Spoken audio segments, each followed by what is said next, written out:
ਸਤਿ ਸ਼੍ਰੀ ਅਕਾਲ ਦੋਸਤੋ, welcome to doorstep education point. ਅੱਜ ਦੀ ਵੀਡੀਓ ਵਿੱਚ ਅੰਗਰੇਜ਼ੀ ਪੈਡਾਗੋਜੀ ਦੇ ਕੁਝ ਕਨਸੈਪਟ ਨੂੰ ਸਮਝਾਂਗੇ। ਸੋ ਜਿਹੜੇ ਸਾਥੀ ਪੀਐਸ ਟੈਟ ਪ੍ਰੀਖਿਆ ਦੀ ਤਿਆਰੀ ਕਰ ਰਹੇ ਆ, ਬੇਸ਼ੱਕ ਪੇਪਰ 1 ਜਾਂ ਫਿਰ 2 ਹੋਵੇ, ਉਹ ਸਾਰੇ ਸਾਥੀ ਇਸ ਵੀਡੀਓ ਨੂੰ ਦੇਖ ਸਕਦੇ ਨੇ। ਐਂਡ ਜਿੰਨੇ ਵੀ ਕਨਸੈਪਟ ਨੂੰ ਆਪਾਂ ਸਮਝਾਂਗੇ, ਸਾਰੇ ਕਨਸੈਪਟ ਨੂੰ ਤੁਸੀਂ ਬੜੇ ਹੀ ਧਿਆਨ ਨਾਲ ਸੁਣਨਾ ਅਤੇ ਸਮਝਣਾ ਹੈ। ਸੋ ਵੀਡੀਓ ਦੀ ਸ਼ੁਰੂਆਤ ਕਰਨ ਤੋਂ ਪਹਿਲਾਂ ਚੈਨਲ ਨੂੰ ਸਬਸਕ੍ਰਾਈਬ ਜ਼ਰੂਰ ਕਰ ਦਿਓ, ਵੀਡੀਓ ਨੂੰ ਲਾਈਕ ਕਰ ਦਿਓ। ਅੱਜ ਦਾ ਆਪਣਾ ਜਿਹੜਾ ਟੌਪਿਕ ਹੈਗਾ ਜੀ, ਤੁਸੀਂ ਵੇਖ ਸਕਦੇ ਹੋ ਕਰਿਕੂਲਮ ਐਂਡ ਇਵੈਲੂਏਸ਼ਨ। ਜੇਕਰ ਅਸੀਂ ਗੱਲ ਕਰਦੇ ਹਾਂ ਕਰਿਕੂਲਮ ਐਂਡ ਇਵੈਲੂਏਸ਼ਨ ਦੀ, ਇਹ ਦੋਨੋਂ ਚੀਜ਼ਾਂ ਬਹੁਤ ਜ਼ਿਆਦਾ ਜ਼ਰੂਰੀ ਹੁੰਦੀਆਂ ਨੇ ਸਟੂਡੈਂਟ ਲਰਨਿੰਗ ਦੇ ਲਈ।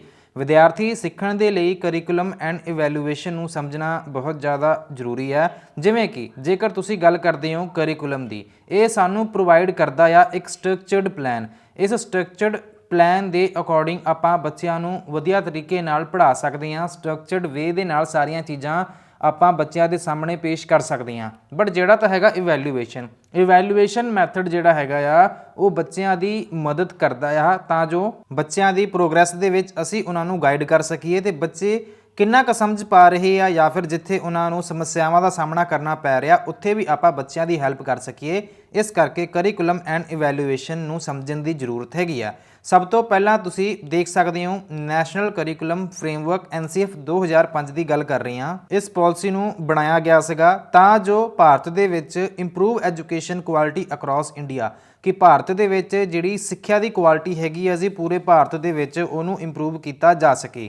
ਤੇ ਇਹਦੇ ਵਿੱਚ ਗਾਈਡਲਾਈਨਸ ਵੀ ਹੈਗੀਆਂ ਸੀਗੀਆਂ, ਜਿਹਦੇ ਵਿੱਚ ਸਕੂਲ ਕਰਿਕੂਲਾ ਜਾਂ ਫਿਰ aiming to make education more inclusive education ਦੇ ਵਿੱਚ ਆਪਾਂ ਸਾਰੇ ਬੱਚਿਆਂ ਨੂੰ ਸ਼ਾਮਿਲ ਕਰਦੇ ਹਾਂ।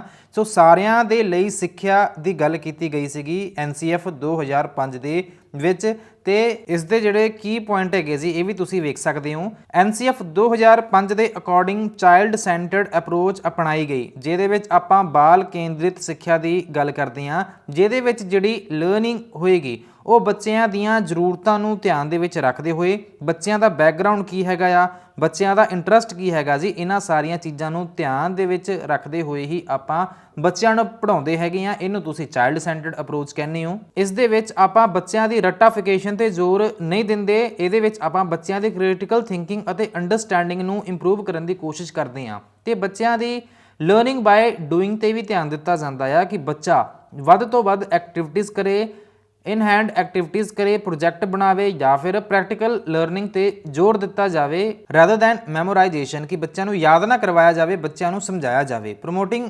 ਇਨਕਲੂਸਿਵਿਟੀ, ਇਸ ਦੇ ਵਿੱਚ ਆਪਾਂ ਸਾਰੇ ਬੱਚਿਆਂ ਨੂੰ ਸ਼ਾਮਿਲ ਕਰਦੇ ਹਾਂ, ਆਪਾਂ ਇਗਨੋਰ ਕਰਦੇ ਹਾਂ ਉਹਨਾਂ ਦਾ ਬੈਕਗਰਾਉਂਡ ਕੀ ਹੈਗਾ ਆ, ਜਾਂ ਫਿਰ ਮੇਨ ਸਟ੍ਰੀਮ ਐਜੂਕੇਸ਼ਨ ਦੇ ਵਿੱਚ ਉਹਨਾਂ ਨੂੰ ਸਾਰਿਆਂ ਨੂੰ ਆਪਾਂ ਇਨਕਲੂਡ ਕਰਦੇ ਹੈਗੇ ਹਾਂ।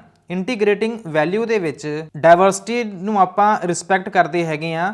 ਆਪਾਂ ਇਹ ਨਹੀਂ ਵੇਖਦੇ ਕਿ ਬੱਚਾ ਕਿਹੜੇ ਬੈਕਗਰਾਉਂਡ ਤੋਂ ਆਇਆ, ਕਿਹੜੇ ਧਰਮ ਨਾਲ ਰਿਲੇਟਡ ਹੈਗਾ, ਕਿਹੜੀ ਕਾਸਟ ਤੋਂ ਰਿਲੇਟਡ ਹੈਗਾ ਆ।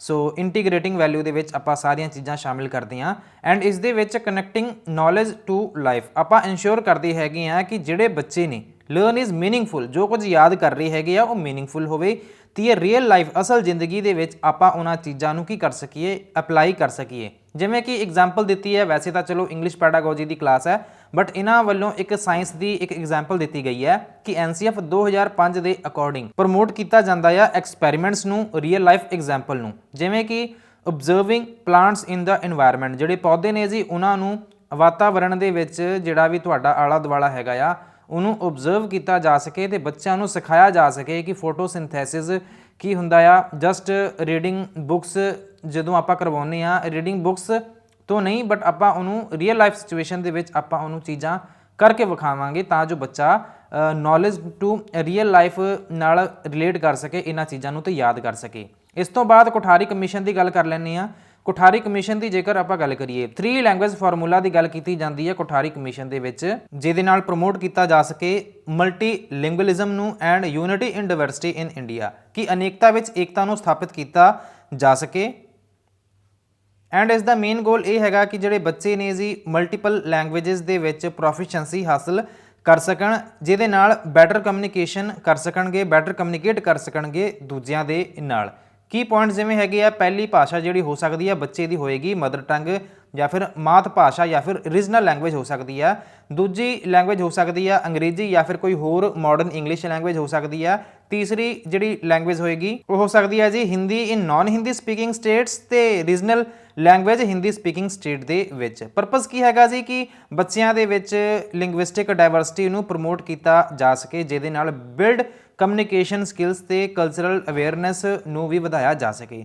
ਅਡੈਪਟੇਬਿਲਿਟੀ ਦੇ ਵਿੱਚ ਹਰ ਸਟੇਟ ਜਿਹੜੀ ਹੈਗੀ ਆ ਆਪਣੇ ਅਕੋਰਡਿੰਗ ਕੀ ਕਰ ਸਕਦੀ ਹੈਗੀ ਆ ਜੀ, ਫਲੈਕਸੀਬਿਲਿਟੀ ਦੇ ਅਕੋਰਡਿੰਗ ਇਸ ਭਾਸ਼ਾ ਵਾਲੇ ਫਾਰਮੂਲਾ ਨੂੰ ਇੰਪਲੀਮੈਂਟ ਕਰ ਸਕਦੀ ਆ। ਜਿਵੇਂ ਕਿ ਇਹਨਾਂ ਨੇ ਐਗਜ਼ਾਮਪਲ ਦਿੱਤੀ ਆ ਸਾਊਥ ਇੰਡੀਆ ਦੇ ਵਿੱਚ ਲਾਈਕ ਤਾਮਿਲਨਾਡੂ ਦੇ ਵਿੱਚ ਜਿਹੜੇ ਬੱਚੇ ਹੁੰਦੇ ਨੇ ਜੀ ਉਹ ਲਰਨ ਪਹਿਲੀ ਜਿਹੜੀ ਭਾਸ਼ਾ ਹੁੰਦੀ ਹੈ ਜੀ ਉਹ ਹੁੰਦੀ ਹੈ ਜੀ ਤਮਿਲ, ਦੂਸਰੀ ਜਿਹੜੀ ਭਾਸ਼ਾ ਹੁੰਦੀ ਹੈ ਜੀ ਅੰਗਰੇਜ਼ੀ ਤੇ ਤੀਸਰੀ ਲੈਂਗੁਏਜ ਇਹਨਾਂ ਨੇ ਹਿੰਦੀ ਦੀ ਗੱਲ ਕੀਤੀ ਹੈ। ਲੈਂਗੁਏਜ ਅਕ੍ਰੋਸ ਦਾ ਕਰਿਕੂਲਮ LAC ਦੀ ਇਹਨਾਂ ਨੇ ਗੱਲ ਸਮਝਾਈ ਹੋਈ ਹੈ ਕਿ LAC ਕੀ ਹੈ ਜੀ, LAC ਅਪਰੋਚ ਇੰਟੀਗ੍ਰੇਟ ਕਰਦੀ ਹੈਗੀ ਹੈ language learning into all subjects, promoting ਦਾ use of language as a tool for learning and thinking in subject beyond language classes. ਸਾਰੀਆਂ ਭਾਸ਼ਾਵਾਂ ਦੇ ਵਿੱਚ ਸਾਰੀਆਂ ਜਿਹੜੇ ਸਬਜੈਕਟ ਹੈਗੇ ਆ, ਸੌਰੀ ਭਾਸ਼ਾ ਤਾਂ ਨਹੀਂ, ਸਾਰੇ ਸਬਜੈਕਟ ਦੇ ਵਿੱਚ ਸਾਰੇ ਵਿਸ਼ਿਆਂ ਦੇ ਵਿੱਚ ਜਿਹੜੀ ਭਾਸ਼ਾ ਹੈਗੀ ਆ ਜੀ ਉਹ ਆਪਾਂ ਸਿੱਖ ਸਕਦੇ ਹਾਂ। ਇਸ ਤਰ੍ਹਾਂ ਇਹਨੂੰ ਇੰਟੀਗ੍ਰੇਟ ਕੀਤਾ ਗਿਆ। ਇਹਦਾ ਪਰਪਸ ਇਹ ਹੈਗਾ ਕਿ ਜਿਹੜੀਆਂ ਲੈਂਗੁਏਜ ਸਕਿੱਲ ਹੁੰਦੀਆਂ ਨੇ ਜਿਵੇਂ ਕਿ ਰੀਡਿੰਗ, ਰਾਈਟਿੰਗ ਐਂਡ ਸਪੀਕਿੰਗ, ਇਹ ਜ਼ਰੂਰੀ ਹੁੰਦੀਆਂ ਨੇ। ਸਿਰਫ ਭਾਸ਼ਾ ਦੀ ਕਲਾਸ ਦੇ ਵਿੱਚ ਨਹੀਂ, ਸਾਰੇ ਵਿਸ਼ਿਆਂ ਦੇ ਵਿੱਚ ਇਹ ਚੀਜ਼ਾਂ ਜ਼ਰੂਰੀ ਹੁੰਦੀਆਂ ਨੇ, ਰੀਡਿੰਗ, ਰਾਈਟਿੰਗ ਅਤੇ ਸਪੀਕਿੰਗ। ਸੋ ਇਸ ਕਰਕੇ ਇਸ ਦੇ ਵਿੱਚ ਲੈਂਗੁਏਜ ਅਕ੍ਰੋਸ ਦਾ ਕਰਿਕੂਲਮ ਇਹਦੀ ਆਪਾਂ ਗੱਲ ਕਰਦੇ ਹੈਗੇ ਆ ਕਿ ਰੀਡਿੰਗ, ਰਾਈਟਿੰਗ ਅਤੇ ਸਪੀਕਿੰਗ ਤੇ ਜ਼ੋਰ ਦਿੱਤਾ ਜਾਂਦਾ ਆ ਸਾਰੇ ਵਿਸ਼ਿਆਂ ਦੇ ਵਿੱਚ। ਅੱਗੇ ਗੱਲ ਕਰ ਲੈਂਦੇ ਆ ਫੋਕਸ ਔਨ ਕਮਿਊਨੀਕੇਸ਼ਨ। ਇਹਦੇ ਵਿੱਚ ਬੱਚਿਆਂ ਨੂੰ ਇਨਕਰੇਜ ਕੀਤਾ ਜਾ ਰਿਹਾ ਜਿਹਦੇ ਨਾਲ ਬੱਚੇ ਡਿਸਕਸ ਕਰ ਸਕਣ, ਲਿਖ ਸਕਣ, ਐਨਾਲਾਈਜ਼ ਕਰ ਸਕਣ, ਜਿਵੇਂ ਕਿ ਜਿਹੜੇ ਵਿਸ਼ਾ ਹੈਗੇ ਆ ਸਾਇੰਸ, ਹਿਸਟਰੀ ਜਾਂ ਫਿਰ ਮੈਥ, ਜਿਹਦੇ ਨਾਲ ਉਹਨਾਂ ਦੀ ਜਿਹੜੀ ਸਮਝ ਹੋਏਗੀ ਜੀ ਉਹ ਵਧੇਗੀ। ਸਪੋਰਟਿਵ ਲਰਨਿੰਗ ਇਨਵਾਇਰਨਮੈਂਟ, ਇਹਦੇ ਵਿੱਚ ਜਿਹੜੇ ਟੀਚਰ ਹੋਣਗੇ ਹੋਰ ਵਿਸ਼ਿਆਂ ਦੇ ਉਹ ਬੱਚਿਆਂ ਦੀ ਹੈਲਪ ਕਰਨਗੇ ਤਾਂ ਜੋ ਬੱਚੇ ਆਪਦੀ ਲੈਂਗੁਏਜ ਸਕਿੱਲ ਨੂੰ ਇੰਪਰੂਵ ਕਰ ਸਕਣ। ਇੰਪਰੂਵ ਕੰਪਰੀਹੈਂਸ਼ਨ, ਜਿਹੜੀ ਸਮਝ ਦੀ ਇੱਥੇ ਗੱਲ ਕੀਤੀ ਜਾ ਰਹੀ ਹੈ। Language is used as a medium for student to understand and express knowledge in other subjects, ਕਿ ਭਾਸ਼ਾ ਨੂੰ ਸਿਰਫ ਐਜ਼ ਅ ਮੀਡੀਅਮ ਯੂਜ਼ ਕੀਤਾ ਜਾ ਰਿਹਾ ਬੱਚਿਆਂ ਦੇ ਲਈ ਤਾਂ ਜੋ ਬੱਚੇ ਸਮਝ ਸਕਣ ਤੇ ਆਪਦੀ ਨੌਲੇਜ ਨੂੰ ਐਕਸਪ੍ਰੈਸ ਕਰ ਸਕਣ ਦੂਜੇ ਵਿਸ਼ਿਆਂ ਦੇ ਵਿੱਚ। ਐਗਜ਼ਾਮਪਲ ਦਿੱਤੀ ਹੈ ਇਹਨਾਂ ਨੇ, ਸਾਇੰਸ ਦਾ ਵਿਸ਼ਾ ਆ, ਸਾਇੰਸ ਦੀ ਕਲਾਸ ਹੈਗੀ ਆ ਤੇ ਬੱਚੇ ਜਿਹੜੇ ਨੇ ਜੀ ਇੱਕ ਸਮਰੀ ਲਿਖ ਰਹੇ ਆ ਆਪਦੇ ਐਕਸਪੈਰੀਮੈਂਟ ਬਾਰੇ, ਜਿਹਦੇ ਨਾਲ ਉਹ ਕੀ ਕਰ ਸਕਦੇ ਨੇ ਜੀ ਸਾਇੰਸ ਅਤੇ ਰਾਈਟਿੰਗ ਸਕਿੱਲ ਨੂੰ ਇੰਪਰੂਵ ਕਰ ਸਕਦੇ ਨੇ ਐਂਡ ਇਸ ਦੇ ਨਾਲ ਨਾਲ ਉਹ ਸਮਝ ਸਕਦੇ ਨੇ ਕਨਸੈਪਟ ਬਾਰੇ ਤੇ ਐਕਸਪ੍ਰੈਸ ਕਰ ਸਕਦੇ ਨੇ ਵਧੀਆ ਤਰੀਕੇ ਦੇ ਨਾਲ। ਹੁਣ ਗੱਲ ਕਰ ਲੈਂਦੇ ਆ ਜੀ CCE the, continuous and comprehensive evaluation the. CCE ਇੱਕ ਤਰ੍ਹਾਂ ਦੀ ਅਸੈਸਮੈਂਟ ਸਿਸਟਮ ਹੈ ਜਿਸ ਦੇ ਵਿੱਚ ਆਪਾਂ ਹੋਲਿਸਟਿਕ ਅੰਡਰਸਟੈਂਡਿੰਗ ਦੀ ਗੱਲ ਕਰਦੇ ਹੈਗੇ ਆ ਬੱਚਿਆਂ ਦੇ ਪ੍ਰੋਗਰੈਸ ਦੀ। ਐਂਡ CCE ਜਿਹੜੀ ਹੈ ਐਮਫੇਸਾਈਜ਼ਸ, ਜ਼ੋਰ ਦਿੱਤਾ ਜਾਂਦਾ ਆ ਰੈਗੂਲਰ ਅਸੈਸਮੈਂਟ ਦੇ ਉੱਤੇ। ਕੀ ਪੁਆਇੰਟਸ ਦੀ ਗੱਲ ਕਰਦੇ ਆ ਜਿਹੜੀਆਂ ਜ਼ਰੂਰੀ ਚੀਜ਼ਾਂ ਨੇ ਜਾਂ ਫਿਰ ਜੇਕਰ ਵਿਸ਼ੇਸ਼ਤਾ ਦੀ ਗੱਲ ਕਰੀਏ CCE ਦੀ, ਇਹ ਹੁੰਦੀ ਹੈ ਜੀ ਕੰਟੀਨਿਊਅਸ, ਮਤਲਬ ਇਹ ਕਿ ਰੈਗੂਲਰ ਅਸੈਸਮੈਂਟ ਥਰੂ ਆਊਟ ਦਾ ਈਅਰ, ਵੀ ਸਾਰਾ ਸਾਲ ਹੀ ਆਪਾਂ ਬੱਚਿਆਂ ਦਾ ਜਿਹੜਾ ਮੁਲਾਂਕਣ ਹੈਗਾ ਜੀ ਉਹ ਕਰਦੇ ਰਹਿੰਦੇ ਆ rather than just one final exam. ਵੇਖੋ ਤੁਸੀਂ, ਆਪਾਂ ਇਹਦੇ ਵਿੱਚ ਫੋਰਮੈਟਿਵ ਟੈਸਟ ਲੈਂਦੇ ਆ, ਸਮੈਸਟਰ ਜਿਹੜੇ ਪੇਪਰ ਹੁੰਦੇ ਨੇ ਉਹ ਵੀ ਲੈਂਦੇ ਆ, ਆਪਾਂ ਹੋਰ ਵੀ ਕਿੰਨਾ ਕੁਝ ਕਰਦੇ ਹੈਗੇ ਆ ਬੱਚਿਆਂ ਦੀ ਅਸੈਸਮੈਂਟ ਨੂੰ ਚੈੱਕ ਕਰਨ ਦੇ ਲਈ। ਸੋ ਇਹ ਹੁੰਦੀ ਹੈ ਜੀ ਕੰਟੀਨਿਊਅਸ, ਸਾਰਾ ਸਾਲ ਹੀ ਚੱਲਦੀ ਰਹਿੰਦੀ ਹੈ, ਨਾ ਕਿ ਸਿਰਫ ਇੱਕ ਵਾਰ ਹੁੰਦੀ ਸਾਲ ਵਿੱਚ, ਸਾਰਾ ਸਾਲ ਚੱਲਦੀ ਹੈ। ਕੰਪਰੀਹੈਂਸਿਵ ਹੈਗੀ ਆ ਜੀ, ਇਹਦਾ ਮਤਲਬ ਇਹ ਹੈ ਕਿ ਇਹਦੇ ਵਿੱਚ ਆਪਾਂ ਅਕੈਡਮਿਕ ਦੀ ਵੀ ਗੱਲ ਕਰਦੇ ਹੈਗੇ ਆ ਤੇ ਨਾਨ ਅਕੈਡਮਿਕ ਦੀ ਵੀ ਆਪਾਂ ਗੱਲ ਕਰਦੇ ਹੈਗੇ ਆ। ਸੋ ਇਹ ਨਹੀਂ ਹੈਗਾ ਕਿ ਸਿਰਫ ਆਪਾਂ ਬੱਚਿਆਂ ਦੀ ਸਟੱਡੀ ਤੋਂ ਰਿਲੇਟਡ ਹੀ ਗੱਲ ਕਰ ਰਹੇ ਹਾਂ, ਸਾਰੀਆਂ ਚੀਜ਼ਾਂ ਨੂੰ ਇਹਦੇ ਵਿੱਚ ਕੰਸੀਡਰ ਕੀਤਾ ਜਾਂਦਾ ਆ CCE ਦੇ ਵਿੱਚ। ਫੋਰਮੈਟਿਵ ਅਸੈਸਮੈਂਟ, ਜਿਵੇਂ ਕਿ ਮੈਂ ਤੁਹਾਨੂੰ ਦੱਸਿਆ ਸੀਗਾ ਰੈਗੂਲਰ ਅਸੈਸਮੈਂਟਸ ਹੁੰਦੀਆਂ ਨੇ ਡਿਊਰਿੰਗ ਲਰਨਿੰਗ ਪ੍ਰੋਸੈਸ, ਜਿਵੇਂ ਕਿ ਆਪਾਂ ਪ੍ਰਸ਼ਨ ਵਗੈਰਾ ਪੁੱਛ ਲੈਂਦੇ ਆ, ਇੱਕ ਚੈਪਟਰ ਪੜ੍ਹਾਇਆ ਆਪਾਂ, ਫਿਰ ਉਹਦੇ ਲਈ ਕੁਇਜ਼ ਤਿਆਰ ਕਰਤੀ, ਅਸਾਈਨਮੈਂਟ ਦੇਤੀਆਂ, ਐਕਟੀਵਿਟੀਜ਼ ਕਰਵਾਉਣੇ ਹੈਗੇ ਆ ਤਾਂ ਜੋ ਆਪਾਂ ਨੂੰ ਪਤਾ ਲੱਗ ਸਕੇ ਕਿ ਬੱਚਾ ਕਿਹੜੇ ਕਨਸੈਪਟ ਦੇ ਵਿੱਚ ਵੀਕ ਹੈਗਾ। ਜੇਕਰ ਫੋਰਮੈਟਿਵ ਅਸੈਸਮੈਂਟ ਆਪਾਂ ਕਰ ਰਹੇ ਆ ਤੇ ਆਪਾਂ ਨੂੰ ਪਤਾ ਲੱਗ ਗਿਆ ਕਿ ਬੱਚਾ ਇਸ ਸਬਜੈਕਟ ਦੇ ਵਿੱਚ ਵੀਕ ਹੈਗਾ ਜਾਂ ਇਸ ਕਨਸੈਪਟ ਦੇ ਵਿੱਚ ਵੀਕ ਹੈ, ਤੇ ਆਪਾਂ ਰਿਮੀਡੀਅਲ ਕਲਾਸਿਸ ਲਗਾ ਕੇ ਆਪਾਂ ਬੱਚਿਆਂ ਦੇ ਜਿਹੜੀ ਕਨਸੈਪਟ ਨੇ ਜੀ ਉਹ ਸਟਰੋਂਗ ਕਰ ਦਿੰਦੇ ਆ। ਫਿਰ ਉਸ ਤੋਂ ਬਾਅਦ ਸਮੈਟਿਵ ਅਸੈਸਮੈਂਟ ਦੀ ਗੱਲ ਕੀਤੀ ਜਾ ਰਹੀ ਹੈ ਕਿ ਜਿਹੜੇ ਫਾਈਨਲ ਅਸੈਸਮੈਂਟ ਹੁੰਦੀਆਂ ਨੇ ਜਾਂ ਫਿਰ ਫਾਈਨਲ ਜਿਹੜੇ ਪੇਪਰ ਹੁੰਦੇ ਆ ਜਾਂ ਫਿਰ ਟਰਮ ਦੇ ਲਾਸਟ ਤੇ ਐਗਜ਼ਾਮ ਹੁੰਦਾ ਆ, ਜਿਹਦੇ ਵਿੱਚ ਆਪਾਂ ਸਮਰਾਈਜ਼ ਕਰਦੇ ਹੈਗੇ ਆ ਸਟੂਡੈਂਟ ਦੀ ਪ੍ਰੋਗਰੈਸ ਨੂੰ, ਜਾਂ ਫਿਰ ਐਂਡ ਆਫ ਦਾ ਟਰਮ ਆਪਾਂ ਕੀ ਕਰਦੇ ਹੈਗੇ ਆ। ਐਂਡ ਇਹਦੇ ਵਿੱਚ ਆਪਾਂ ਕੀ ਕਰਦੇ ਹੈਗੇ ਆ ਜੀ ਫੋਕਸ ਔਨ ਇੰਪਰੂਵਮੈਂਟ, ਕਿ ਜਿਹੜੇ ਇੱਥੇ ਟੀਚਰਸ ਹੁੰਦੇ ਨੇ ਉਹ ਬੱਚਿਆਂ ਦੀ ਮਦਦ ਕਰਦੇ ਹੈਗੇ ਆ ਤਾਂ ਜੋ ਬੱਚਿਆਂ ਨੂੰ ਪਤਾ ਲੱਗ ਸਕੇ ਕਿ ਬੱਚੇ ਕਿੱਥੇ ਵੀਕ ਹੈਗੇ ਆ ਤੇ ਬਾਅਦ ਵਿੱਚ ਉਹਨਾਂ ਨੂੰ ਰੀਮੀਡੀਅਲ ਟੀਚਿੰਗ ਪ੍ਰੋਵਾਈਡ ਕਰਵਾਈ ਜਾ ਸਕੇ।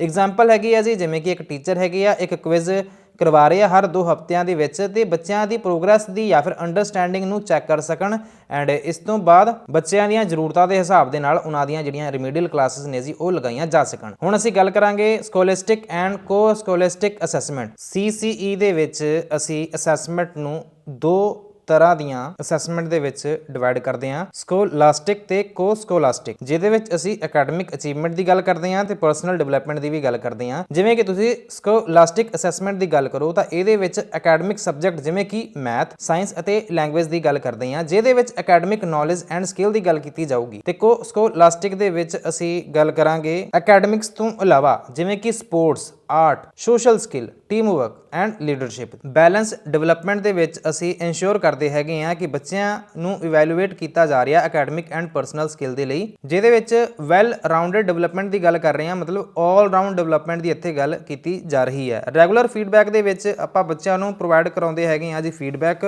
ਅਕੈਡਮਿਕ ਅਤੇ ਪਰਸਨਲ ਏਰੀਆ ਦੇ ਵਿੱਚ। ਐਗਜ਼ਾਮਪਲ ਦਿੱਤੀ ਹੋਈ ਹੈ ਜਿਵੇਂ ਕਿ student might be assessed on math skills and participation in the school play to encourage academic and extra curricular involvement. So ਦੋਨੋਂ ਚੀਜ਼ਾਂ ਦੇ ਵਿੱਚ ਪਾਰਟਿਸਿਪੇਟ ਕਰਨ ਦੇ ਲਈ ਬੱਚਿਆਂ ਨੂੰ ਕੀ ਕੀਤਾ ਜਾਂਦਾ ਆ, ਇਨਕਰੇਜ ਕੀਤਾ ਜਾਂਦਾ ਆ। ਟਾਈਪ ਆਫ ਟੈਸਟ ਦੀ ਇੱਕ ਵਾਰ ਗੱਲ ਕਰ ਲੈਂਦੇ ਆ, ਜਿਹਦੇ ਵਿੱਚ ਤੁਹਾਨੂੰ 2-3 ਤਰ੍ਹਾਂ ਦੇ ਟੈਸਟ ਦੱਸੇ ਹੋਏ ਆ।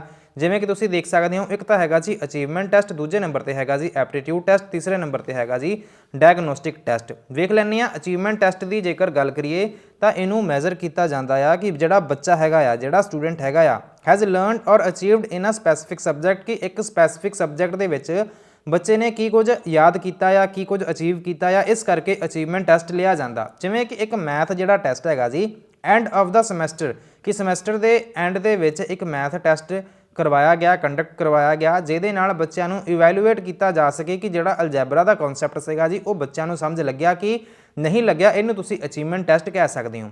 ਐਪਟੀਟਿਊਡ ਟੈਸਟ ਦੇ ਵਿੱਚ ਜਿਹੜਾ ਬੱਚੇ ਦਾ ਮੈਜ਼ਰ ਕੀਤਾ ਜਾਂਦਾ ਆ ਕਿ ਬੱਚੇ ਦਾ ਜਿਹੜਾ ਪੋਟੈਂਸ਼ੀਅਲ ਜਾਂ ਫਿਰ ਟੈਲੈਂਟ ਹੈਗਾ ਆ ਕਿਸੇ ਸਪੈਸੀਫਿਕ ਏਰੀਆ ਦੇ ਵਿੱਚ, ਜਾਂ ਫਿਰ ਆਪਾਂ ਪ੍ਰੈਡਿਕਟ ਕਰਨਾ ਆ ਫਿਊਚਰ ਪਰਫਾਰਮੈਂਸ ਨੂੰ ਲੈ ਕੇ। ਐਗਜ਼ਾਮਪਲ ਦਿੱਤੀ ਹੋਈ ਆ ਜਿਵੇਂ ਕਿ ਇੱਕ ਐਪਟੀਟਿਊਡ ਟੈਸਟ ਕਰਵਾਇਆ ਗਿਆ, ਜਿਹਦੇ ਨਾਲ ਇਹ ਵੇਖਿਆ ਜਾ ਰਿਹਾ ਕਿ ਜਿਹੜਾ ਬੱਚਾ ਹੈਗਾ ਆ ਇੰਜੀਨੀਅਰਿੰਗ ਦੇ ਵਿੱਚ ਵਧੀਆ ਕਰੂਗਾ ਕਿ ਨਹੀਂ ਕਰੂਗਾ। ਸੋ ਇਹਦੇ ਕਰਕੇ ਐਪਟੀਟਿਊਡ ਟੈਸਟ ਲਿਆ ਗਿਆ। ਸੋ ਇਸ ਇੱਕ ਲਾਸਟ ਤੇ ਆ ਗਿਆ ਜੀ ਡਾਇਗਨੋਸਟਿਕ ਟੈਸਟ। ਡਾਇਗਨੋਸਟਿਕ ਟੈਸਟ ਜਦੋਂ ਆਪਾਂ ਕਰਦੇ ਹੈਗੇ ਆ, ਜਿਹਦੇ ਵਿੱਚ ਆਪਾਂ ਬੱਚਿਆਂ ਦੀਆਂ ਜਿਹੜੀਆਂ ਸਟਰੈਂਥ ਨੇ ਜਾਂ ਫਿਰ ਵੀਕਨੈਸਿਸ ਨੇ, ਜਾਂ ਫਿਰ ਵੇਖਣਾ ਚਾਹੁੰਦੇ ਆ ਕਿ ਆਪਾਂ ਕੋਈ ਚੈਪਟਰ ਪੜ੍ਹਾਇਆ ਤੇ ਬੱਚਾ ਕਿਹੜੇ ਕਨਸੈਪਟ ਦੇ ਵਿੱਚ ਬਹੁਤ ਵਧੀਆ ਤੇ ਕਿਹੜਾ ਉਹਦਾ ਜਿਹੜਾ ਕਨਸੈਪਟ ਹੈਗਾ ਜੀ ਵੀਕ ਹੈਗਾ ਆ, ਤਾਂ ਜੋ ਬਾਅਦ ਵਿੱਚ ਉਹਨੂੰ ਰਿਮੀਡੀਅਲ ਕਲਾਸਿਸ ਲਗਾਈਆਂ ਜਾ ਸਕਣ, ਜਿੱਥੇ ਵੀਕਨੈਸ ਹੈਗੀ ਆ ਉਹਨੂੰ ਦੂਰ ਕੀਤਾ ਜਾ ਸਕੇ। ਸੋ ਇਸ ਕਰਕੇ ਡਾਇਗਨੋਸਟਿਕ ਟੈਸਟ ਲਿਆ ਜਾਂਦਾ। ਡਾਇਗਨੋਸਟਿਕ ਟੈਸਟ ਤੋਂ ਬਾਅਦ ਤੁਸੀਂ ਲੈਣੇ ਹੋ ਜੀ ਰਿਮੀਡੀਅਲ ਕਲਾਸਿਸ। ਹੁਣ ਅਸੀਂ ਗੱਲ ਨੂੰ ਸਮਝਾਂਗੇ remedial teaching and gap analysis ਦੀ ਗੱਲ ਕਰ ਲੈਂਦੇ ਆ। ਰਿਮੀਡੀਅਲ ਟੀਚਿੰਗ ਤਾਂ ਵੈਸੇ ਚਲੋ ਮੈਂ ਬਹੁਤ ਵਾਰ ਦੱਸਤਾ, ਬਟ ਫਿਰ ਵੀ ਆਪਾਂ ਵੇਖ ਲੈਂਦੇ ਆ। ਇਹ ਦੋਨੋਂ ਜਿਹੜੇ ਤਰੀਕੇ ਹੈਗੇ ਆ, ਰਿਮੀਡੀਅਲ ਟੀਚਿੰਗ ਜਾਂ ਫਿਰ ਗੈਪ ਐਨਾਲਾਈਸਿਸ, ਇਹ ਇੱਕ ਤਰ੍ਹਾਂ ਦੇ ਮੈਥਡ ਹੈਗੇ ਆ ਜਿਹੜੇ ਕਿ ਸਪੋਰਟ ਕਰਦੇ ਹੈਗੇ ਆ ਉਹਨਾਂ ਬੱਚਿਆਂ ਨੂੰ ਜਿਨ੍ਹਾਂ ਨੂੰ ਜ਼ਿਆਦਾ ਜ਼ਰੂਰਤ ਦੀ ਲੋੜ ਹੈਗੀ ਆ, ਜ਼ਿਆਦਾ ਜ਼ਰੂਰਤ ਹੈਗੀ ਆ ਉਹਨਾਂ ਨੂੰ ਟੀਚਰਸ ਦੀ, ਜਿੱਥੇ ਸਪੈਸੀਫਿਕ ਏਰੀਆ ਦੀ ਆਪਾਂ ਗੱਲ ਕਰੀਏ, ਕਿਉਂਕਿ ਸਪੈਸੀਫਿਕ ਏਰੀਆ ਦੇ ਵਿੱਚ ਬੱਚੇ ਵੀਕ ਹੋ ਸਕਦੇ ਆ। ਸੋ ਰਿਮੀਡੀਅਲ ਟੀਚਿੰਗ ਜਿਹੜੀ ਹੁੰਦੀ ਹੈ, ਰਿਮੀਡੀਅਲ ਟੀਚਿੰਗ ਸਾਨੂੰ ਐਡੀਸ਼ਨਲ ਲੈਸਨ ਪ੍ਰੋਵਾਈਡ ਕਰਦੀ ਹੈਗੀ ਆ ਕਿ ਆਪਾਂ ਬੱਚਿਆਂ ਦੀਆਂ ਐਕਸਟਰਾ ਕਲਾਸਿਸ ਲੈ ਸਕੀਏ। ਤੇ ਜਿਹੜਾ ਗੈਪ ਐਨਾਲਾਈਸਿਸ ਹੈਗਾ ਆ, ਇਹਦੇ ਵਿੱਚ ਆਪਾਂ ਆਈਡੈਂਟੀਫਾਈ ਕਰਾਂਗੇ ਕਿ ਬੱਚਿਆਂ ਨੂੰ ਜ਼ਰੂਰਤ ਹੈ ਕਿੱਥੇ ਹੈਲਪ ਦੀ। ਕੀ ਪੁਆਇੰਟਸ ਦੀ ਗੱਲ ਕਰਦੇ ਆ, ਰਿਮੀਡੀਅਲ ਜਿਹੜੀ ਟੀਚਿੰਗ ਹੈਗੀ ਆ ਐਡੀਸ਼ਨਲ ਸਪੋਰਟ ਹੈਗਾ ਆ ਬੱਚਿਆਂ ਦੇ ਲਈ ਜਿਨ੍ਹਾਂ ਨੂੰ ਸਪੈਸੀਫਿਕ ਟੌਪਿਕ ਜਾਂ ਫਿਰ ਸਕਿੱਲ ਦੇ ਵਿੱਚ ਸਮੱਸਿਆ ਆ ਰਹੀ ਹੈ। ਗੈਪ ਐਨਾਲਾਈਸਿਸ ਦੇ ਵਿੱਚ ਆਈਡੈਂਟੀਫਾਈ ਸਪੈਸੀਫਿਕ ਏਰੀਆ ਔਰ ਕਨਸੈਪਟ, ਕਿ ਆਪਾਂ ਆਈਡੈਂਟੀਫਾਈ ਕਰਦੇ ਹਾਂ ਸਪੈਸੀਫਿਕ ਏਰੀਆ ਜਾਂ ਫਿਰ ਕਨਸੈਪਟ ਨੂੰ ਜਿੱਥੇ ਬੱਚਿਆਂ ਨੂੰ ਡਿਫਿਕਲਟੀਜ਼ ਆਉਂਦੀਆਂ ਨੇ ਜਾਂ ਫਿਰ ਟੀਚਰ ਦੁਆਰਾ ਹੈਲਪ ਕੀਤੀ ਜਾਂਦੀ ਹੈ ਉਹਨਾਂ ਏਰੀਆਜ਼ ਦੇ ਵਿੱਚ। ਕਸਟਮਾਈਜ਼ ਸਪੋਰਟ ਦੇ ਵਿੱਚ ਜਿਹੜੇ ਕੁਝ ਪਾਰਟ ਹੁੰਦੇ ਨੇ ਜੀ, ਉਹਨਾਂ ਨੂੰ ਕੁਝ ਇਸ ਤਰ੍ਹਾਂ ਬਣਾਇਆ ਜਾਂਦਾ ਜਿਹਦੇ ਨਾਲ ਸਾਰੇ ਬੱਚਿਆਂ ਦੀਆਂ ਜ਼ਰੂਰਤਾਂ ਨੂੰ ਧਿਆਨ ਦੇ ਵਿੱਚ ਰੱਖਦੇ ਹੋਏ ਉਹਨੂੰ ਬਣਾਇਆ ਜਾਵੇ, ਤਾਂ ਜੋ ਜਦੋਂ ਵੀ ਆਪਾਂ ਕੋਈ ਬੇਸਿਕ ਕਨਸੈਪਟ ਸਮਝਾ ਰਹੇ ਹਾਂ ਅੱਗੇ ਵਧਣ ਤੋਂ ਪਹਿਲਾਂ ਉਹਨਾਂ ਨੂੰ ਸਾਰੀਆਂ ਚੀਜ਼ਾਂ ਸਮਝ ਆ ਜਾਣ। ਪੋਜ਼ਿਟਿਵ ਰੀਇਨਫੋਰਸਮੈਂਟ ਦੀ ਗੱਲ ਕਰਦੇ ਹਾਂ। ਰਿਮੀਡੀਅਲ ਜਿਹੜੀ ਟੀਚਿੰਗ ਹੁੰਦੀ ਹੈ ਇਹ ਬੱਚਿਆਂ ਨੂੰ ਇਨਕਰੇਜ ਕਰਦੀ ਹੈਗੀ ਹੈ, ਜਿਹਦੇ ਨਾਲ ਬੱਚੇ ਓਵਰਕਮ ਕਰ ਸਕਣ ਲਰਨਿੰਗ ਡਿਫਿਕਲਟੀਜ਼ ਦੇ ਵਿੱਚ, ਐਂਡ ਜਿਹਦੇ ਨਾਲ ਉਹਨਾਂ ਦਾ ਜਿਹੜਾ ਕੌਨਫੀਡੈਂਸ ਲੈਵਲ ਹੈਗਾ ਜੀ ਉਹ ਵੀ ਵਧੇਗਾ। ਜੇਕਰ ਕੋਈ ਵੀਕ ਬੱਚਾ ਆ, ਤੁਸੀਂ ਉਹਨਾਂ ਦੀਆਂ ਰਿਮੀਡੀਅਲ ਕਲਾਸਿਸ ਲਗਾਈਆਂ, ਰਿਮੀਡੀਅਲ ਕਲਾਸਿਸ ਤੋਂ ਬਾਅਦ ਬੱਚਾ ਥੋੜਾ ਜਿਹਾ ਕਹਿ ਲਓ ਵਧੀਆ ਹੋ ਜਾਏਗਾ ਸਟੱਡੀ ਦੇ ਵਿੱਚ, ਇਸ ਦੇ ਨਾਲ ਉਹਦਾ ਜਿਹੜਾ ਮੋਰਾਲ ਹੋਊਗਾ ਜੀ ਉਹ ਵੀ ਵਧੂਗਾ ਤੇ ਜਿਹੜਾ ਆਤਮ ਵਿਸ਼ਵਾਸ ਹੈਗਾ ਜੀ ਉਹ ਵੀ ਵਧੇਗਾ। ਸੋ ਦੋਸਤੋ, ਇਹ ਸੀਗੀ ਅੱਜ ਦੀ ਆਪਣੀ ਵੀਡੀਓ। ਹੋਪ ਸੋ ਤੁਹਾਨੂੰ ਸਾਰੀਆਂ ਚੀਜ਼ਾਂ ਸਮਝ ਲੱਗ ਗਈਆਂ ਹੋਣਗੀਆਂ। ਵੈਸੇ ਕਲਾਸ ਕੋਈ ਜ਼ਿਆਦਾ ਲੌਂਗ ਨਹੀਂ ਸੀਗੀ, ਕਲਾਸ ਦੀ ਡਿਊਰੇਸ਼ਨ ਸ਼ਾਰਟ ਸੀਗੀ, ਬਟ ਜਾਣਕਾਰੀ ਕਾਫੀ ਸਾਰੀ ਪ੍ਰੋਵਾਈਡ ਕੀਤੀ ਹੈ। ਸੋ ਜੇਕਰ ਤੁਹਾਨੂੰ ਵੀਡੀਓ ਪਸੰਦ ਆਈ ਹੋਵੇ ਤਾਂ ਵੀਡੀਓ ਨੂੰ ਕਰ ਦਿਓ ਲਾਈਕ, ਚੈਨਲ ਨੂੰ ਕਰ ਦਿਓ subscribe. Thank you so much for watching. God bless you all.